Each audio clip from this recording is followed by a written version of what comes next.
कुछ देर बाद सेवी की धीरे धीरे नींद खुली। कुछ पल तक उसे समझ ही नहीं आया कि आखिर वो है कहाँ पे। डिग्गी के अंदर घुटन और अंधेरे के बीच पड़े पड़े उसका सिर लगभग भारी हो चुका था। उसने सावधानी से डिग्गी खोली और बहुत धीरे से बाहर निकली। बाहर आते ही उसकी नजर चारों तरफ घूमी। वो इस वक्त एक बड़े पार्किंग एरिया में थी, जहां से तेज म्यूजिक और लोगों की हंसी की आवाजें आ रही थी। सामने रोशनी से सजा हुआ एक हिस्सा था, जहां पार्टी चल रही थी। सिवी ने अपने गंदे कपड़ों की तरफ देखा, फिर घबराई हुई नजरों से बाहर जाने का रास्ता ढूंढने लगी। उसे बस किसी तरह वहां से बाहर निकलना था। वो धीरे धीरे आगे बढ़ी ही थी कि अचानक सामने से आते एक लड़के से वो टकरा गई। लड़के ने चौंक कर उसकी तरफ देखा और अगले ही पल उसे सहारा देकर उठाया। सिवी की हालत देखकर उसके चेहरे पर हैरानी साफ दिखाई दे रही थी। उसके कपड़े धूल और मिट्टी से बुरी तरह सने हुए थे, बाल बिखरे हुए थे और चेहरे पर डर की हल्की परत जमी हुई थी। लड़के को तुरंत समझ आ गया कि वो इस पार्टी का हिस्सा नहीं थी और शायद गलती से यहाँ पहुंच गई थी। तभी सिवी ने अपनी मुट्ठी में दबा हुआ एक कागज निकाला और उसकी तरफ बढ़ाते हुए धीमी सी आवाज में बोली, भैया, क्या आप इस जगह को जानते हो? वो लड़का अभी करीब 14-15 साल का ही था। उसने कागज लिया और उस पर लिखा हुआ पता पढ़ते ही उसकी आंखों में कुछ पल के लिए वो उस पर ही ठहर सी गई थी। उसके मन में अचानक एक बात आई, ये तो मेरे घर का ही पता है। वो लड़का कोई और नहीं बल्कि अद्विक था, जो अपने दोस्तों के साथ अपने अंकल की पार्टी में आया हुआ था। अद्विक ने दोबारा सिवी को देखा। उसके चेहरे पर अब पहले वाली हैरानी के साथ एक अनजानी चिंता भी उतर आई थी। उसने कागज उसकी तरफ थोड़ा उठाते हुए पूछा, तुम इस एड्रेस को क्यों ढूंढ रही हो? और ये पेपर तुम्हें किसने दिया है? सिवी कुछ पल तक चुपी रही। उसकी छोटी सी आंखों में अचानक नमी भरने लगी और उसने अपने होठों को कसकर भींच दिया, जैसे वो खुद को रोने से रोक रही हो। फिर धीमे से बोली, भैया, मेरी फैमिली की डेथ हो गई है। मेरी मम्मा ने लास्ट टाइम यही बोला था कि ये मेरा असली घर है। उसकी आवाज आखिरी शब्दों तक आते आते कांप गई थी। अद्विक कुछ पल उसे बस देखता रहा। उसके कानों में सिवी की बात गूंजती रही थी और अचानक उसके दिमाग में सौम्या का चेहरा उभर आया था। एक पल के लिए उसके भीतर अजीब सी बेचैनी हुई। क्या ये उसकी बहन हो सकती है? क्या ये उसकी बेटी हो सकती है? उसने तुरंत सिवी के चेहरे को गौर से देखा। शक अभी भी सिर्फ शक ही था, लेकिन उसके दिल में एक अनजाना रिश्ता महसूस होने लगा था। फिर उसने मन में दूसरा ख्याल आया, अगर ये सच में मेरी बहन हुई तो। उसने बिना कुछ वक्त गवाए फैसला कर लिया। पार्टी में वापस जाने या किसी से कुछ पूछने के बजाय उसने सिवी को अपने साथ लिया और तुरंत वहां से हॉस्पिटल के लिए निकल पड़ा। उसके कदमों में अब जल्दबाजी थी, जबकि सिवी चुपचाप उसके साथ चल रही थी। शायद पहली बार उसे लग रहा था कि वो पूरी तरह अकेली नहीं है। वहीं दूसरी तरफ शिव इस वक्त अपने फार्म हाउस के हॉल में खड़ा था। कमरे की हवा में एक अजीब सी भारी खामोशी पसरी हुई थी। उसके सामने 5 लाशें पड़ी थी और उन्हें देखते हुए उसकी आंखें गुस्से और बेचैनी से बिल्कुल लाल हो चुकी थी।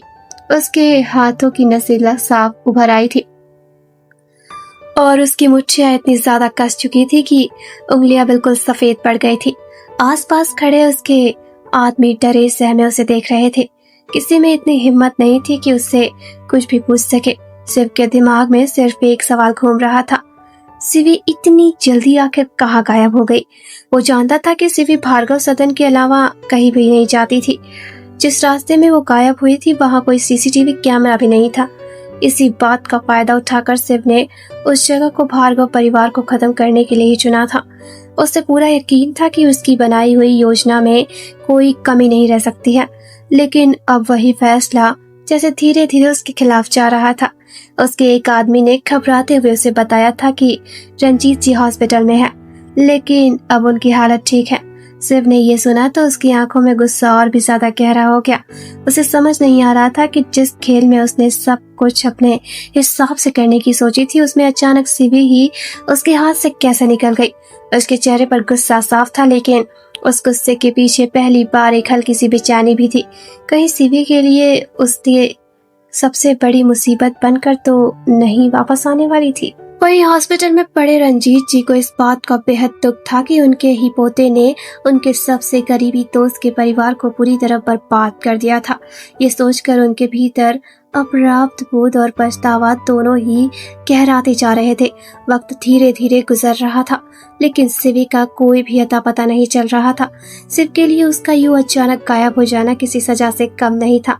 वो हर जगह उसे ढूंढ रहा था, हर छोटी बड़ी जानकारी को खंगाल रहा था, लेकिन शिवी जैसे जमीन उसे खा गई हो या फिर निगल गई हो।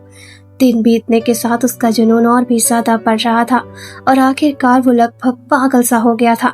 दूसरी तरफ सूर्य की हालत भी कुछ अलग नहीं थी। उसके दिमाग में भी हर वक्त सिर्फ शिवी ही रहती थी।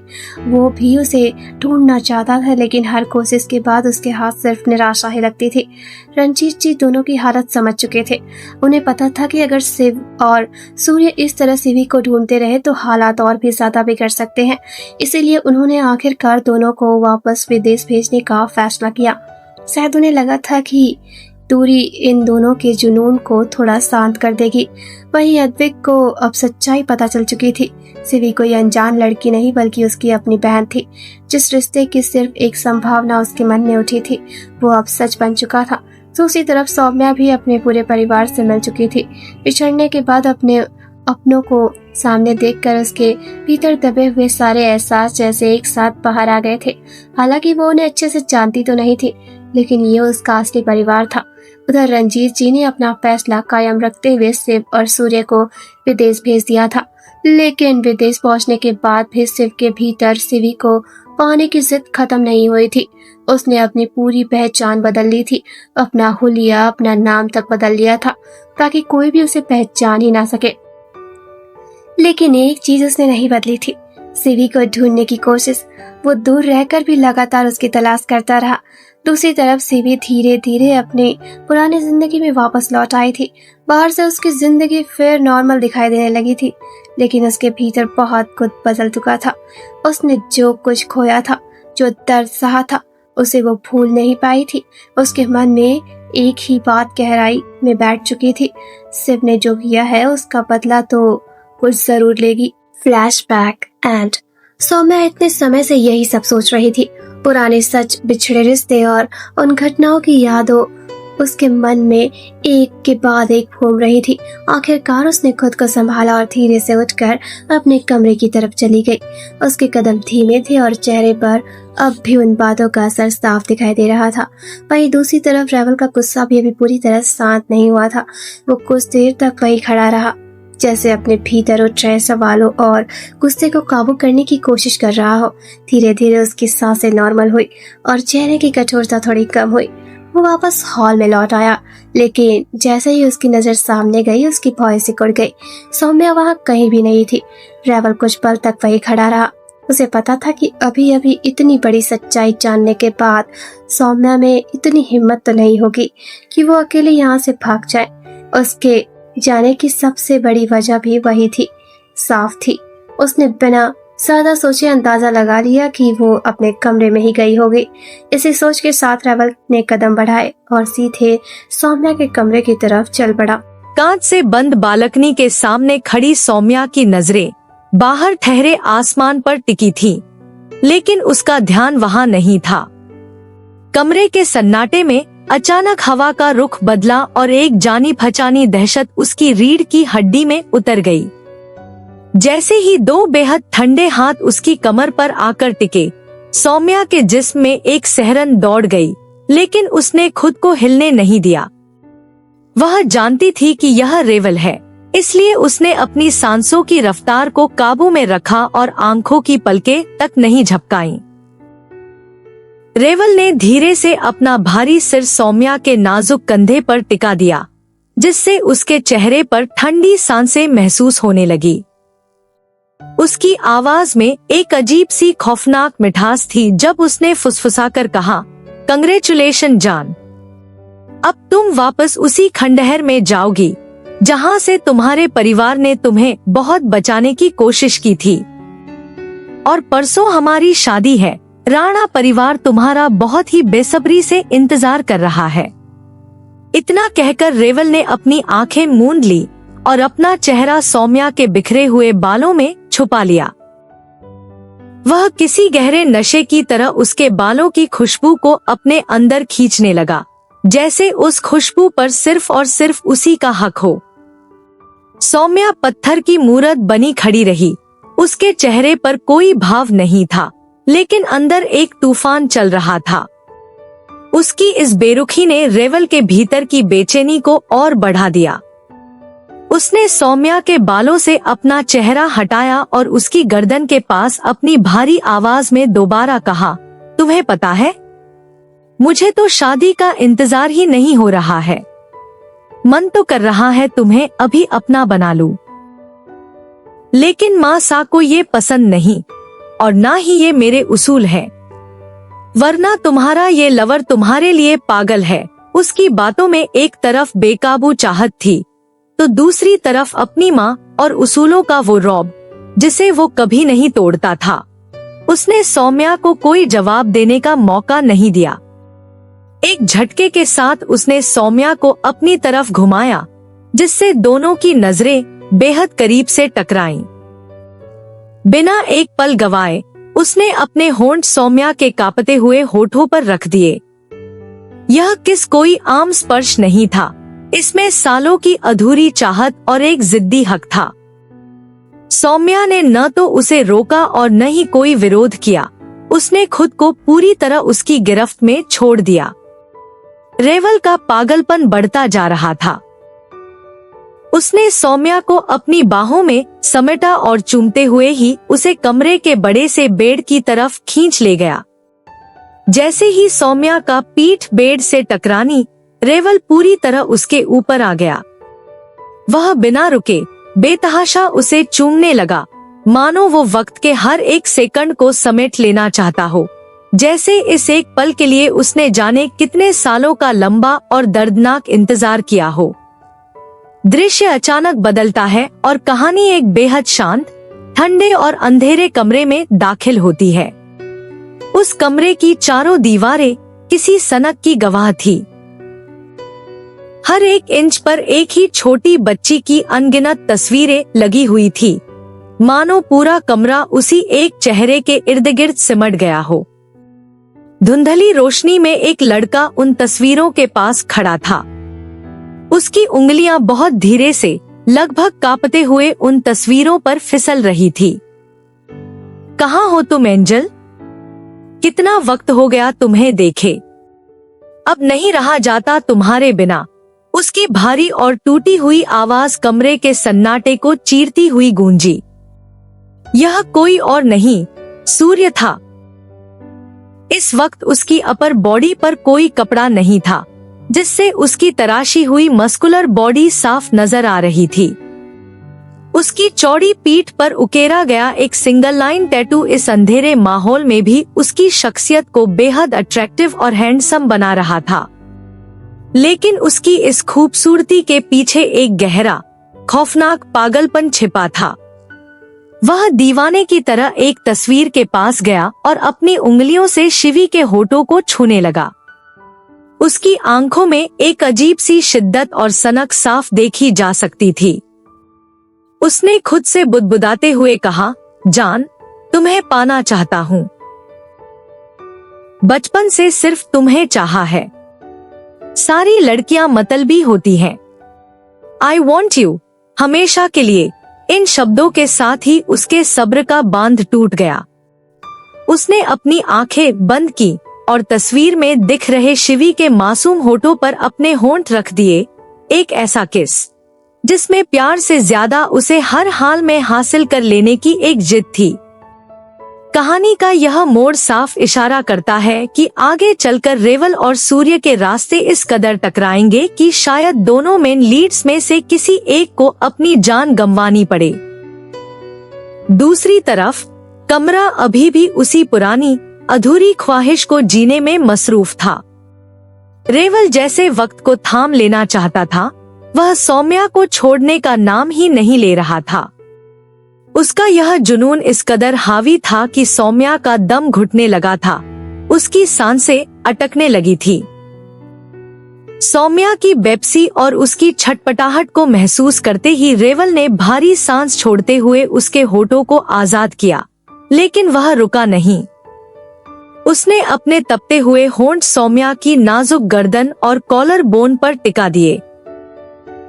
सौम्या की छाती तेजी से ऊपर नीचे हो रही थी।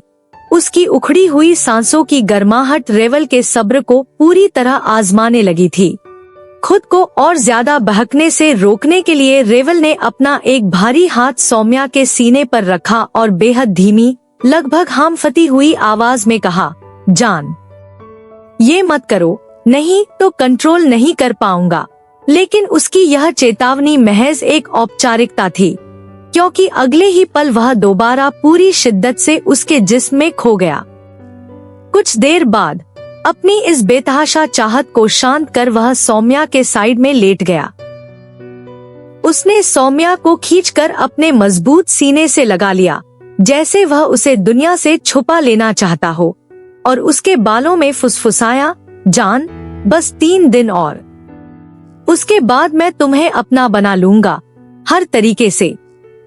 वहीं दूसरी तरफ घने जंगल के बिल्कुल बीचों बीच एक बेहद खूबसूरत और आलीशान घर बना हुआ था।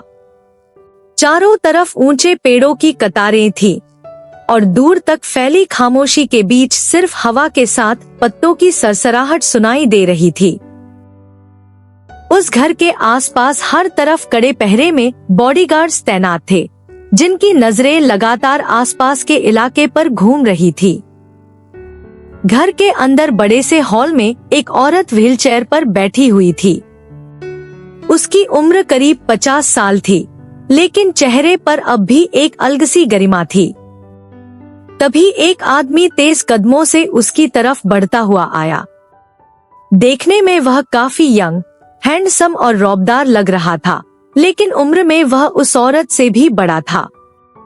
उसके चेहरे पर इस वक्त हल्की चिंता साफ दिखाई दे रही थी। वह उसके पास पहुंचकर बिना किसी झिझक के नीचे बैठ गया और उनके पैरों के पास अपना सिर झुकाते हुए बेहद शांत आवाज में बोला, शालिनी जी, जिद मत करिए, जल्द ही आपकी शिवी आपके पास होगी। उसकी आवाज में भरोसा था, जैसे वह खुद को भी यही यकीन दिलाना चाहता हो कि वह अपना वादा जरूर पूरा करेगा। शालिनी जी ने उसकी तरफ देखा। उनकी आंखों में कई दिनों से जमा इंतजार साफ नजर आ रहा था। उन्होंने धीमी लेकिन नाराजगी भरी आवाज में कहा, आप रहने दीजिए अचिंत्य। आप इतने दिनों से यही बोल रहे हैं कि आप शिवी को लेकर आएंगे। हमें उसे देखना है। उनकी आवाज में शिकायत से ज्यादा एक माँ की बेचैनी थी। शिवी का नाम लेते ही उनकी आंखों की चमक बदल गई और चेहरे पर दबा हुआ दर्द साफ उभर आया। अचिंत्य जी कुछ पल उन्हें देखते रहे। उनके चेहरे पर परेशानी गहरी होती चली गई, क्योंकि वह ऐसी सच्चाई जानते थे जिसे शालिनी जी से छिपाना उनके लिए बेहद मुश्किल होता जा रहा था। उन्हें मालूम था कि शिवी इस वक्त शिव के पास है और जब तक वह वहां से बाहर नहीं निकलती, अचिंत्य चाहकर भी कुछ नहीं कर सकते। लेकिन वह यह बात शालिनी जी को नहीं बता सकते थे। उन्हें डर था कि अगर उन्हें सच पता चला तो उनकी हालत बिगड़ सकती है और उन्हें अटैक भी आ सकता है। इसी डर की वजह से अचिंत्य ने अपने चेहरे पर मजबूरी छिपाते हुए उन्हें किसी तरह समझाया। फिर अपने हाथों से उन्हें खाना खिलाया, यह सुनिश्चित किया कि उन्होंने ठीक से खाना खा लिया है, और आखिरकार उन्हें वहीं छोड़कर बाहर निकल आए। बाहर आते ही अचिंत्य जी के चेहरे की सारी बनावटी शांति गायब हो गई।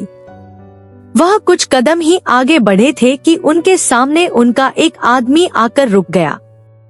अचिंत्य ने उसकी तरफ देखा और बिना कुछ कहे हल्का सा इशारा किया कि वह जो भी बात है तुरंत बताए। आदमी ने सिर झुकाते हुए कहा, सर, वो मैडम को परसों नोएडा लेकर जाएगा। परसों वो मैडम से शादी करने वाला है। यह सुनते ही अचिंत्य जी के चेहरे की गंभीरता और बढ़ गई। कुछ पल तक उन्होंने कोई जवाब नहीं दिया। उनकी आंखों में चिंता और गुस्सा एक साथ उतर आया था। वह जानते थे कि मामला अब पहले से कहीं ज्यादा गंभीर हो चुका है। शिवी तक पहुंचने के लिए उनके पास अब ज्यादा वक्त नहीं था, क्योंकि अगर परसों तक शिव ने उसे अपने साथ नोएडा ले जाकर शादी करने का फैसला कर लिया था, तो उसके बाद हालात उनके हाथ से और भी निकल सकते थे। और सबसे बड़ी बात, शालिनी जी को अभी भी यही भरोसा था कि उनकी शिवी जल्द ही उनके सामने होगी। अचिंत्य के लिए अब यह सिर्फ एक वादा नहीं रह गया था, बल्कि समय के खिलाफ शुरू हुई एक ऐसी दौड़ थी जिसमें उन्हें किसी भी कीमत पर अपनी शिवी तक पहुंचना था। अचिंत्य के कानों में जैसे ही यह खबर पड़ी, उसके चेहरे के नक्श बदल गए। उसके होंठ पर एक ऐसी खौफनाक और शैतानी मुस्कान उभर आई जो किसी गहरे तूफान के आने का इशारा थी। उसकी आंखों में बरसों का प्रतिशोध साफ चमक रहा था। उसने अपनी मुट्ठियां भींचते हुए बेहद ठंडे और क्रूर लहजे में कहा, अब आएगा असली मजा। अब मेरी बेटी मेरे पास वापस आएगी। और उस शिव को, उसे तो इस बार मैं यह अच्छी तरह सिखाऊंगा कि मुझे मेरी ही औलाद से अलग करने का अंजाम क्या होता है। उसके शब्दों में छिपा गुस्सा और नफरत कमरे की दीवारों से टकराकर गूंज उठी। इतना कहकर अपनी इस भयानक साजिश को अंजाम देने के इरादे से वह भारी कदमों से अंदर की तरफ चला गया। दूसरी तरफ सूर्य तक भी आखिरकार यह खबर पहुंच चुकी थी कि शिव को उसकी शिवी मिल गई है। इस सच ने उसके अंदर के जुनून को शांत करने के बजाय एक नई आग दे दी थी। वह शीशे के सामने खड़ा था, उसकी आंखें लाल थी और वह अपने ही अक्स को बेहद अजीब दीवानेपन से निहार रहा था। उसने शीशे पर हाथ मारते हुए पूरी शिद्दत से कहा, बस 3 दिन, बस 3 दिन मेरी जान, उसके बाद मैं तुम्हें हमेशा हमेशा के लिए अपना बना लूंगा। तुम्हारी इस बेपनाह खूबसूरती पर सिर्फ और सिर्फ सूर्य सिंह राणावत का हक होगा। यह बोलते बोलते उसकी आंखों का खालीपन एक डरावनी शैतानी हंसी में बदल गया। कमरे के बंद दरवाजे को चीरती हुए उसकी वह खौफनाक हंसी जब बाहर तक पहुंची, तो वहां तैनात हथियारबंद गार्ड्स के जिस्म में भी एक सिहरन दौड़ गई। वे सहमकर एक दूसरे को देखने लगे, क्योंकि वे जानते थे कि सूर्य की इस हंसी के पीछे कितनी बड़ी तबाही छिपी है। इस सब से बेख पर एक बिल्कुल अलग दुनिया में शिव और सौम्या, शिवी, अभी भी एक दूसरे की बाहों में सिमटे हुए थे। उन्हें अंदाजा भी नहीं था कि उनके बाहर का आसमान कितनी तेजी से बदलने वाला है। सुबह के ठीक 6 बजे जब कमरे की खिड़की से हल्की धूप अंदर आई, तो शिव की आंखें खुली। उसने देखा कि उसकी जान, उसकी शिवी, बिल्कुल मासूमियत से उसके सीने से लगकर सो रही है। वह बिना हिले डुले बस एकटक उसे निहारता रहा, जैसे वह इस सुकून को अपनी रूह में बसा लेना चाहता हो। उसने बेहद धीरे से झुककर उसके गुलाबी होठों पर अपने होंठ रख दिए, एक बहुत ही हल्का पाकीज़ा सा चूम। इसके बाद वह चुपचाप बेड से उतरा और अपने जिम की तरफ चला गया। कुछ देर बाद कमरे की खामोशी के बीच सौम्या ने अपनी भारी पलकें खोली। उसने अपने आसपास देखा, पर जब रेवल वहां नहीं दिखा, तो उसके फेफड़ों ने जैसे राहत की एक गहरी सांस ली। वह उठकर बैठ गई और डर व बेबसी के मिलेजुले एहसास के साथ खुद से ही बुदबुदाई, मुझे जल्द से जल्द पापा को बताना होगा कि मैं कहाँ हूँ। लेकिन मैं क्या करूँ? मुझे तो खुद नहीं पता कि यह पागल मुझे कहाँ उठाकर ले आया है। अब मैं कैसे पता लगाऊं कि यह कौन सी जगह है? इस वक्त तो मेरे पास मेरा फोन तक नहीं है। वह अभी इस बंद कमरे की दीवारों को ताकते हुए खुद से रास्ता ढूंढने की बात कर ही रही थी कि तभी अचानक एक भारी आवाज के साथ कमरे का मुख्य दरवाजा खुला। कमरे का भारी दरवाजा खुला और रेवल अंदर दाखिल हुआ। वह अभी अभी जिम से लौटा था। हाथ में पकड़े एक छोटे तौलिए से वह अपनी गर्दन पर आया पसीना साफ कर रहा था। उसकी अपर बॉडी पूरी तरह से नेकेड थी, जहां उसकी मेहनत से तराशी गई 6 पैक एब्स की लकीरें साफ उभरकर चमक रही थी। वर्कआउट की वजह से उसके बाल पूरी तरह गीले थे, जो अव्यवस्थित होकर उसके माथे और आंखों के सामने आ गिरे थे। सौम्या की नजर जैसे ही उस पर पड़ी, वह चाहकर भी अपनी आंखें वहां से हटा नहीं पाई। रेवल का वह रफ और अट्रैक्टिव लुक उसे खुद में समेट रहा था। रेवल ने जैसे ही सौम्या की धड़कती हुई गहरी नजरों को अपने जिस्म पर टिके देखा, उसके होठों के कोने धीरे से खिंच गए। उसके चेहरे पर एक बेहद खूबसूरत लेकिन शातिर इविल स्माइल उभर आई, जो इस बात का सबूत थी कि वह सौम्या की इस चोरी छिपे देखती नजर को पकड़ चुका था। रेवल की उस कातिलाना मुस्कान को देखते ही सौम्या को मानो होश आया। उसका दिल जोर से धड़का और उसने झटके से अपनी नजरें झुका ली। चेहरे पर आई घबराहट को छुपाने की नाकाम कोशिश करते हुए वह हकबकाकर बोली, सो सॉरी, वो मैंने ध्यान नहीं दिया। अपनी बात पूरी किए बिना ही वह अपनी जगह से उठी और लगभग भागते हुए सीधे वॉशरूम की तरफ निकल गई। रेवल वहीं खड़ा उसे इस तरह हड़बड़ाकर भागते हुए देखता रहा और उसकी मुस्कुराहट और गहरी हो गई। वह दबे कदमों से आगे बढ़ा और सीधे जाकर बंद वॉशरूम के दरवाजे से ठीक सटकर खड़ा हो गया। इधर सौम्या ने अंदर आते ही पीठ दरवाजे से टिका दी और राहत की एक लंबी सांस ली। उसका चेहरा शर्म से लाल हो चुका था। वह खुद को इस तरह ब्लश करते देख हैरान थी, पर उसी मदहोशी में वह शावर के नीचे जाकर खड़ी हो गई, जहां गिरते ठंडे पानी ने भी उसके गालों की तपन को कम नहीं किया।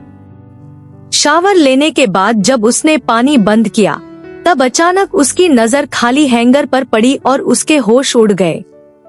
वह घबराहट में अपने कपड़े बाहर ही भूल आई थी और जो उसने पहले पहन रखे थे वे भी पूरी तरह से गीले हो चुके थे। उस हड़बड़ाहट में उसका ध्यान कोने में टंगे बाथरोब पर भी नहीं गया। उसने बिना ज्यादा सोचे पास ही लटक रहा एक बड़ा सा व्हाइट कलर का टॉवल उठाया और उसे अपने बदन पर कसकर लपेट लिया। उसका दिल अंदर ही अंदर बुरी तरह से कांप रहा था। उसने बेहद डरते और हिचकिचाते हुए वॉशरूम के दरवाजे को थोड़ा सा सरकाया और अपना मुंह बाहर निकालकर पूरे कमरे का जायजा लिया। जब उसे दूर दूर तक रेवल कहीं नजर नहीं आया, तब जाकर उसके फेफड़ों में हवा लौटी और उसने राहत की एक बेहद गहरी सांस ली। सौम्या ने जैसे ही राहत की सांस लेकर वॉशरूम के दरवाजे से थोड़ा और बाहर पैर रखा, तभी अचानक अंधेरे कोने से एक मजबूत हाथ बिजली की तेजी से आगे बढ़ा। इससे पहले कि वह कुछ समझ पाती, उस हाथ ने उसकी कलाई को बेरहमी से भींचा और एक झटके में खींचकर बाहर दीवार से सटा दिया। उसकी पीठ ठंडी दीवार से टकराई और वह खौफ से कांप उठी। यह कोई और नहीं बल्कि रेवल था, जो दरवाजे के ठीक दूसरी तरफ घात लगाए खड़ा था, जिसकी वजह से सौम्या उसे देख नहीं पाई थी। इस अचानक हुए हमले से सौम्या की सांसें रुक सी गईं। सफेद तौलिए में लिपटी सौम्या के बदन की बनावट और उसमें से हल्की सी झलकती उसकी क्लीवेज रेवल की आंखों के सामने थी। सौम्या की यह अनजानी सी खूबसूरती इस वक्त रेवल के सब्र पर भारी पड़ रही थी। उसके भीतर की सोई हुई आग को हवा दे रही थी और उसे अपनी तरफ बुरी तरह से सेड्यूस कर रही थी। रेवल के सिर पर इस वक्त एक अजीब सा पागलपन सवार था। उसने बिना एक पल गवाए अपना चेहरा नीचे झुकाया और सौम्या की बेहद नाजुक खुली हुई गर्दन पर अपने दांत गड़ा दिए। उस तीखे दर्द और एक अजीब से एहसास के कारण सौम्या के कांपते हुए होठों से अपने आप ही एक शब्द फूटा, मॉन्स्टर। इस पुराने और जाने पहचाने नाम को सुनते ही रेवल के क्रूर चेहरे पर एक धीमी गहरी मुस्कान तैर गई, क्योंकि बचपन में वह उसे इसी नाम से पुकारा करती थी। यादों की एक बिजली सी उसके दिमाग में कौंधी। उसने धीरे से अपनी गर्दन ऊपर उठाई तो उसकी प्यासी नजरें सौम्या के शावर के पानी से भीगे हुए गुलाबी होठों पर जाकर टिक गईं। उन पानी की बूंदों से चमकते होठों को देखकर वह खुद पर से अपना बचा कुचा कंट्रोल भी खो बैठा। उसने बिना सोचे अपने तपते होंठ उसके भीगे लबों पर रख दिए। वह किस शुरुआत में बहुत सॉफ्ट थी, लेकिन धीरे धीरे इतनी गहरी और तीव्र होती गई कि सौम्या उस एहसास में पूरी तरह खोती चली गई। न चाहते हुए भी उसके हाथ और उसका वजूद अंदर ही अंदर रेवल का साथ देने लगा था। सौम्या के इस अनचाहे समर्पण ने रेवल के भीतर के जुनून को और ज्यादा भड़का दिया। उसने अपनी मजबूत उंगलियों को सौम्या की पतली कमर पर इतनी सख्ती से कसा कि दोनों के जिस्मों के बीच की दूरी पूरी तरह खत्म हो गई। वह उसे बेतहाशा और डीपली किस करता रहा, मानो वह उसके पूरे अस्तित्व को अपने अंदर सोख लेना चाहता हो। इसी मदहोशी में उसने सौम्या को अपनी बाहों में ऊपर उठाया और सीधे कमरे के बड़े से बेड की तरफ बढ़ गया, जहां उसने उसे धीरे से लेटा दिया। रेवल जिम से आने के बाद से वहीं खड़ा था, इसलिए उसकी चौड़ी अपर बॉडी पर अब भी कोई कपड़ा नहीं था। बेड पर लेटे हुए सौम्या के थरथराते हाथ अनजाने में ही रेवल की उस तपती हुई मस्कुलर बॉडी को छू रहे थे, जिससे कमरे का तापमान और बढ़ गया था। सौम्या के ऊपर आते हुए रेवल की धड़कनें बेकाबू हो चुकी थी और अब उसका कांपता हुआ हाथ धीरे धीरे सौम्या के बदन पर लिपटे उस इकलौते व्हाइट टॉवल के छोर की तरफ बढ़ने लगा था। सौम्या के दिमाग में फैला धुंधल का अचानक छंटा और हकीकत का एहसास होते ही उसके दिल की धड़कनें तेज हो गईं। एक पल की हड़बड़ाहट में उसने अपनी पूरी ताकत समेटकर रेवल को पीछे धकेला और झटके से उठकर बैठ गई। रेवल की पकड़ इस वक्त उस पर इतनी ढीली थी कि वह बिना किसी मशक्कत के उसकी बाहों से आजाद हो गई। कमरे की भारी खामोशी में सौम्या की उखड़ी हुई सांसें साफ सुनी जा सकती थी।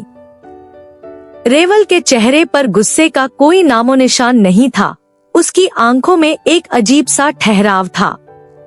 वह भी बिना किसी शिकायत के उठकर बैठ गया। उसने धीरे से आगे बढ़कर सौम्या की गर्दन पर अपने लब रख दिए। उस छुअन की शिद्दत सौम्या की रीढ़ में एक सहरन पैदा कर गई, जब रेवल ने बेहद धीमी, भारी और लड़खड़ाती आवाज में उसके कान के पास फुसफुसाया, जान, अब कंट्रोल नहीं हो रहा। अगर तुम थोड़ी देर और मेरे सामने ऐसे रहोगी, तो मैं खुद पर से अपना काबू पूरी तरह खो दूंगा। उसकी आवाज की गूंज ने सौम्या के अंदर चल रही कशमकश को जैसे झकझोर कर रख दिया। वह अभी तक इसी उलझन में डूबी थी कि वह चाहकर भी रेवल के इतने करीब कैसे आने दे रही थी, खुद को उसका साथ देने से रोक क्यों नहीं पा रही थी। रेवल के अल्फाज उसके कानों में पड़ते ही वह जैसे एक गहरे सम्मोहन से जागी। उसने अपनी कांपती हथेलियों से रेवल के सीने पर दबाव बनाया और उसे खुद से दूर धकेलते हुए रुंधे गले से चीखी, मॉन्स्टर, दूर रहो मुझसे।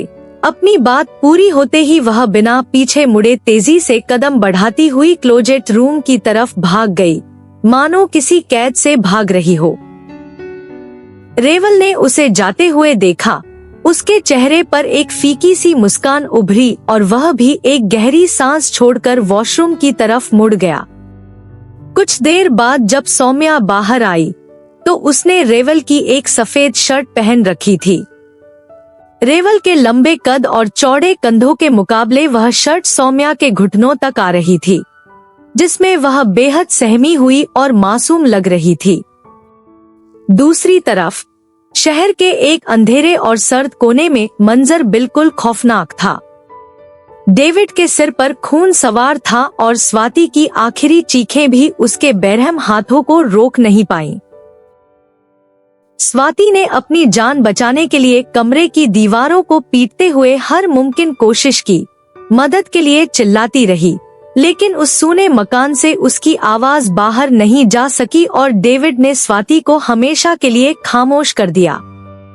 इस दरिंदगी के बीच डेविड के हाथ एक ऐसा राज लग चुका था जिसने उसके दिमाग में एक नई खलबली मचा दी थी।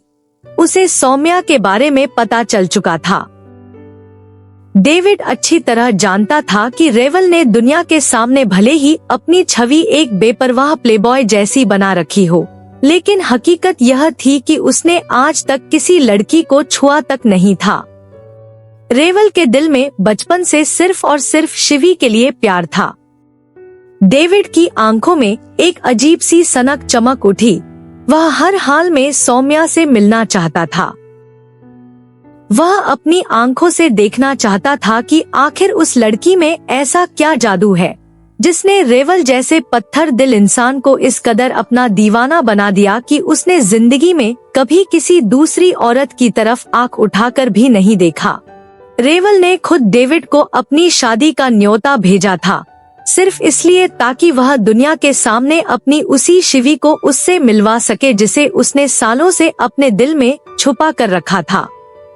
दूसरी तरफ दिल्ली से सटे नोएडा के हाईवे और रास्तों पर एक नई हलचल शुरू होने वाली थी। सूर्य और शिव दोनों ने नोएडा जाने की पूरी तैयारी कर ली थी, लेकिन दोनों के रास्ते और इरादे बिल्कुल अलग थे। वे अलग अलग वक्त पर अलग अलग गाड़ियों में निकलने वाले थे ताकि किसी को भनक न लगे। इसी बीच अचिंत्य की आंखों में एक शातिर चमक थी।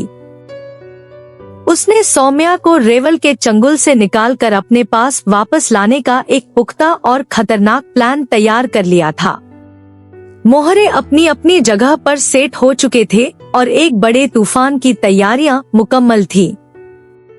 इधर कमरे के अंदर का माहौल बिल्कुल जुदा था। शावर लेने के बाद बदन पर ढीला सा बाथरोब लपेटे जब रेवल वॉशरूम से बाहर निकला तो उसकी निगाहें सीधे सौम्या पर ठहर गईं। सौम्या ने उसकी सफेद शर्ट पहन रखी थी, जो उसके छोटे से वजूद पर बहुत बड़ी लग रही थी। वह झेंप मिटाने के लिए बार बार शर्ट के निचले हिस्से को उंगलियों से पकड़कर नीचे की तरफ खींचने की नाकाम कोशिश कर रही थी। उस बड़ी शर्ट में वह इतनी मासूम और प्यारी लग रही थी कि रेवल के चेहरे पर एक गहरी मुस्कान आ गई। वह बिल्ली के पैरों से चलता हुआ दबे पांव आगे बढ़ा और अचानक सौम्या के ठीक पीछे आकर खड़ा हो गया। जैसे ही सौम्या की नाजुक पीठ रेवल के चौड़े और गर्म सीने से छुई, वह बुरी तरह हड़बड़ा गई। अचानक हुई इस छुअन से उसका संतुलन बिगड़ गया और वह संभल नहीं पाई। वह पीछे की तरफ गिरने लगी और साथ में रेवल को भी खींच लिया। रेवल चाहता तो खुद को रोककर उसे गिरने से बचा सकता था, लेकिन उसने ऐसा कुछ नहीं किया। उसने जानबूझकर खुद को सौम्या के साथ सोफे पर गिरने दिया। गिरते वक्त जैसे ही रेवल ने देखा कि सौम्या का सिर सोफे के सख्त लकड़ी के फ्रेम से टकराने वाला है, उसने बिजली की फुर्ती से अपना मजबूत हाथ उसकी गर्दन के पीछे लगा दिया ताकि उसे खरोंच तक न आए। सौम्या ने खौफ और घबराहट के मारे अपनी आंखें कसकर बंद कर ली थीं। उसका दिल सीने में बेतहाशा थिरक रहा था, लेकिन रेवल ने पलक झपकते ही पैंतरा बदला। उसने सौम्या को ऊपर की तरफ संभाला और खुद सोफे पर नीचे की तरफ लेट गया, जिससे सौम्या पूरी तरह उसके ऊपर आ गई। उसने सौम्या की पतली कमर पर अपनी पकड़ को और मजबूत कर लिया। इस आपाधापी में सौम्या की पहनी हुई शर्ट थोड़ी ऊपर सरक गई थी, जिसे रेवल ने बेहद सहजता से अपने दूसरे हाथ से नीचे खींचकर उसकी जांघों को ढका। उसने सौम्या की धड़कती हुई सांसों के बीच अपनी भारी आवाज में कहा, जान, बस 2 घंटे में हमारी नोएडा की फ्लाइट है, तो क्या तुम सच में इन कपड़ों में बाहर जाने वाली हो? उसने अपनी बात रोककर सौम्या के चेहरे के करीब अपने चेहरे को लाया और शरारत भरे लहजे में फुसफुसाया, वैसे देखो, मुझे कोई दिक्कत नहीं है। तुम यह शर्ट पहनो या फिर कुछ भी मत पहनो। हकीकत तो यह है कि शादी के बाद मैं तुम्हें अपने सामने कुछ पहनने ही नहीं दूंगा, लेकिन फिलहाल हम बाहर जा रहे हैं और मुझे कतई बर्दाश्त नहीं कि कोई और तुम्हें इस हाल में आंख उठाकर भी देखे। इसीलिए मैंने तुम्हारे लिए नए कपड़े पहले ही क्लोजेट में रखवा दिए हैं। तुम्हें जो भी पसंद आए उसे पहनकर जल्दी तैयार हो जाओ। सौम्या ने जब धीरे से अपनी पलकें खोली तो वह सीधे रेवल की आंखों में झांक रही थी। वह बिना कुछ बोले उसे गुस्से से घूरती रही, लेकिन अपनी झेंप और लाज को छुपाने के लिए उसने फौरन अपनी नजरें झुका ली। उसके मन में खलबली मची हुई थी और उसने खुद से बुदबुदाते हुए सोचा, कितना बेशर्म आदमी है यह। थोड़ी भी शर्म नाम की चीज नहीं है इसमें। चेहरे पर जरा सी भी झिझक नहीं आती इसके। सौम्या अभी अपने ख्यालों में उसे कोस ही रही थी कि तभी रेवल की गहरी रस भरी आवाज उसके कानों से टकराई। वह उसके चेहरे के बेहद करीब आकर शरारत से मुस्कुरा रहा था। अगर तुम मन ही मन मुझे गालियां दे चुकी हो तो अब उठने का कष्ट करोगी या ऐसे ही रहने का इरादा है? वैसे देखो, मुझे कोई प्रॉब्लम नहीं है तुम्हें अपने ऊपर रखने में। मैं तो जिंदगी भर के लिए तुम्हारे नीचे रहने को तैयार हूँ। रेवल के मुंह से यह बेबाक बात सुनते ही सौम्या के गाल शर्म से लाल हो गए और वह एक झटके में उठकर अलग खड़ी हो गई। सौम्या की यह छटपटाहट और हड़बड़ाहट देखकर रेवल के होठों पर एक शातिर डेविल स्माइल तैर गई। रेवल के सोफे से उठकर सीधे खड़े होने से पहले ही सौम्या अपनी नजरें चुराकर तेजी से दूसरे क्लोजेट रूम की तरफ भाग गई। उसे दूर जाते देख रेवल भी एक गहरी सांस लेकर अपने क्लोजेट की तरफ बढ़ गया। सच तो यह था कि रेवल को सौम्या अपनी उस ढीली ढाली सफेद शर्ट में ही सबसे ज्यादा खूबसूरत और मासूम लग रही थी। उसका दिल तो यही था कि वह उसे वैसे ही अपने पास रोक कर रखे, लेकिन वे बाहर जा रहे थे। एयरपोर्ट पर, रास्ते में और नोएडा पहुंचकर उसके बॉडीगार्ड्स और सुरक्षाकर्मी हर वक्त आसपास रहने वाले थे। रेवल का मिजाज ऐसा था कि उसे अपनी इस बेशकीमती अमानत पर किसी और की परछाई तक मंजूर नहीं थी। उसे किसी भी शख्स पर भरोसा नहीं था। वह नहीं चाहता था कि कोई और सौम्या को उस लिबास में देखे। बस इसी जलन और पजेसिवनेस की वजह से उसने सौम्या को ढंग के कपड़े पहनने के लिए कहा था। कुछ ही देर बाद कमरे के दरवाजे पर हल्की सी आहट हुई और सौम्या तैयार होकर नीचे हॉल में आ गई। रेवल वहां पहले से ही ब्लैक सूट में पूरी तरह तैयार सोफे पर बैठा किसी गहरी सोच में डूबा था। जैसे ही उसने सौम्या के कदमों की आवाज सुनी, उसकी निगाहें उस पर जाकर ठहर गईं और वह पलक झपकाना भूल गया। सौम्या ने एक बेहद खूबसूरत लाइट ब्लू कलर का फ्रॉक सूट पहन रखा था। उसने अपने बालों की एक सलीकेदार फ्रेंच चोटी बनाई थी, जिसमें से कुछ आवारा लटे उसके गोरे गालों को छू रही थी। इस सादगी भरे लुक में वह किसी अप्सरा जैसी प्यारी लग रही थी। रेवल मंत्रमुग्ध सा अपनी जगह से उठा और सधे हुए कदमों से उसके बिल्कुल करीब आ गया। उसने अपनी उंगलियों से उसकी गालों पर झूलती हुई लट को धीरे से उठाकर उसके कान के पीछे सरकाया। उसकी उंगलियों का स्पर्श सौम्या की त्वचा को सहला गया।